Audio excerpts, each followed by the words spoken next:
Assalamualaikum warahmatullahi wabarakatuh. Alhamdulillah wassalatu wassalamu ala rasulillah Sayyidina Muhammad ibn Abdillah wa ala alihi wa ashabihi wa mawalah. La hawla wa la quwwata illa billah, amma ba'd. Jumpa kembali di channel Muksid Haitami. Selamat datang Bapak Ibu sahabat sekalian yang baru bergabung di channel ini. Silahkan subscribe, like, dan juga komen.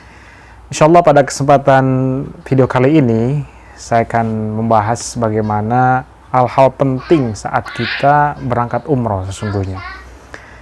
Ada 4 hal yang perlu kita perhatikan sesungguhnya yang merupakan inti daripada perjalanan ibadah umroh kita. Banyak orang yang mengira bahwa perjalanan umroh itu ditentukan oleh mewahnya hotel, gitu ya, canggihnya pesawat, kemudian bis, makan, dan lain sebagainya. Itu semua merupakan penunjang saja untuk kelangsungan kita beribadah. Ya, sebenarnya mau nginep di hotel bintang 2, bintang 3, dan bintang 7 pun ya sama saja nilai ibadahnya di hadapan Allah Subhanahu wa taala. Bisa jadi orang atau jamaah yang menginap di hotel bintang 2 misalnya, karena tidak terlalu memikirkan fasilitas, dia akan lebih fokus ke ibadah. Walaupun juga ada yang sebaliknya, karena tidak nyaman di Mekah, itu dengan hotel yang kurang nyaman, akhirnya berpengaruh kepada kelangsungan ibadahnya di Tanah Suci. Nah, tapi pada intinya Bapak Ibu sahabat sekalian, yang perlu ditegaskan, diperhatikan yang pertama adalah niat ibadah kita. Ya, di sini saya akan membahas rukun umroh yang harus diketahui. Ya, sebenarnya umroh itu intinya ya di sini, di rukunnya ini. Ya, yang pertama adalah niat di mikot atau di tempat yang telah ditentukan. Kalau kita berasal atau berangkat dari Madinah, ya, karena rute penerbangan itu biasa dari Jakarta, ada yang langsung Madinah, ya, ada dari Jakarta, ada yang langsung ke Jeddah, kemudian dari Jeddah ke Madinah, ada juga dari Jakarta langsung ke Jeddah, dan dari Jeddah ke Mekah terlebih dahulu. Itu biasanya tergantung flightnya atau bahkan tergantung request permintaan dari calon jamaah. Tapi pada lazimnya, pada umumnya adalah kita berangkat dari Jakarta, Bandara Internasional Soekarno-Hatta, kemudian ke Madinah. Nah, dari Madinah itu dari Bandara Amir Abdul Aziz, Amir Muhammad, kita setengah jam ke hotel. Dari sana baru kita menghabiskan sekitar kurang lebih 3 hari di Madinah umumnya. Lalu setelah itu kita akan menuju ke Mekah untuk melaksanakan umrohnya tadi. Nah, disinilah inti perjalanan umroh dimulai, yaitu pada saat kita sudah siap-siap dari Madinah mau ke Mekah. Karena kita dari Madinah, maka ngambil mikotnya itu di Masjid Bir Ali, Madinah. Ya, jadi Masjid Bir Ali adalah masjid tempat mikot atau tempat mengambil niat jamaah yang dari Madinah. Baik itu orang luar Madinah yang ke Madinah terlebih dahulu, seperti kita misalnya, orang Indonesia yang ke Madinah terlebih dahulu, atau orang Madinah sendiri yang mukim di sana, yang orang sana, kemudian mereka ingin umroh ke Mekah, mereka harus mengambil mikot di Madinah, di Masjid Bir Ali. Nah, niat ini harus betul-betul kita betul-betul menjaganya. Artinya gini, jangan sampai ketika niat itu ada satu dan lain hal yang mengganggu niat kita. Misalnya, niat kita tidak sempurna karena kita tidak melaksanakan atau melakukan niat, tidak berniat di Masjid Bir Ali, gitu ya.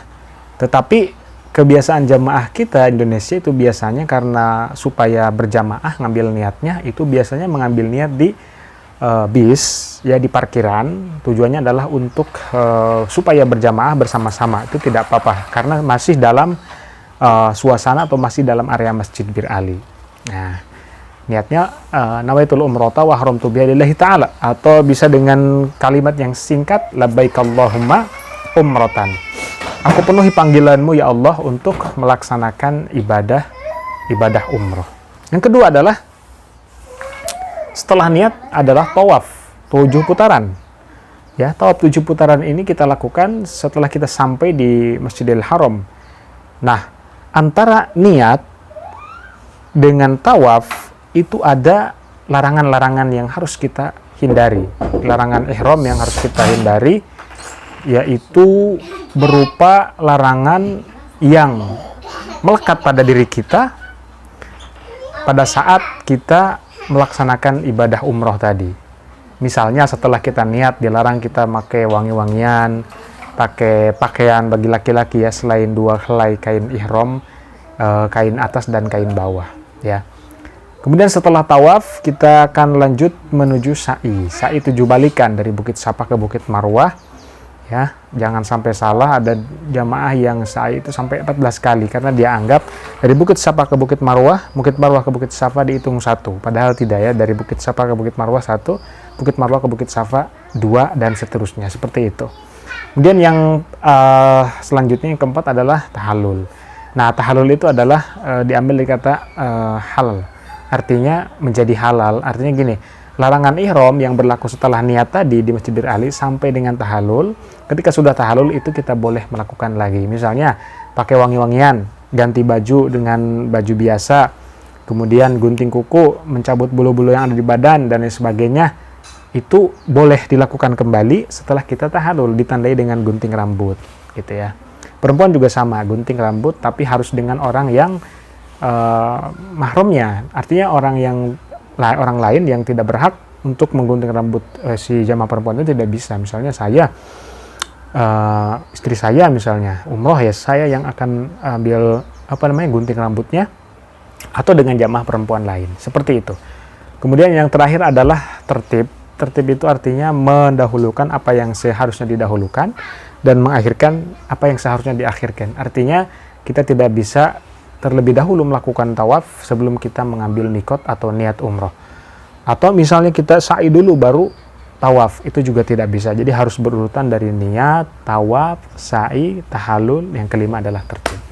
Demikian video singkat kali ini, mudah-mudahan ada manfaatnya. Sampai jumpa di video saya selanjutnya. Wassalamualaikum warahmatullahi wabarakatuh.